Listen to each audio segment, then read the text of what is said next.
You want to become a brilliant massage therapist? If that's the case, then keep at it. Welcome to another short tutorial. I am Ulf Pape from Germany. I have been teaching massage and physiotherapy for almost 30 years.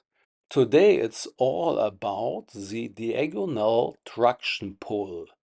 Subscribe to the channel if you haven't already. The tutorial starts now. First, perform a straight traction pull, shifting your body's center of gravity backwards. Then cross the client's legs. Stabilize the lower crossed leg with your body and perform a diagonal traction pull with your upper leg. In the next maneuver, combine the traction pull with a sweeping massage. First, massage the entire tensed leg with your hands and the ulnar.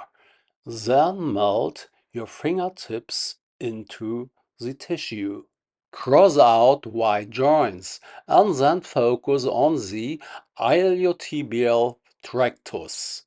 Feel the tension in the myofascial tissue.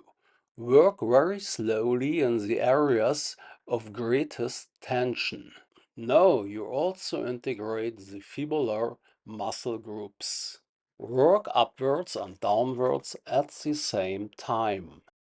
Always ensure that the tensile stress of the entire lateral flank is maintained. Otherwise, this technique will not work as it should. So much for this short tutorial. You can integrate the diagonal traction pull into various maneuvers. You should definitely integrate the sequence into the treatment of lumbar back pain. You can see an example here that I explain in another tutorial. Subscribe to this channel and stay up to date. I hope to enjoy practicing. If you have questions, please leave them in the comments. Thank you for your attention.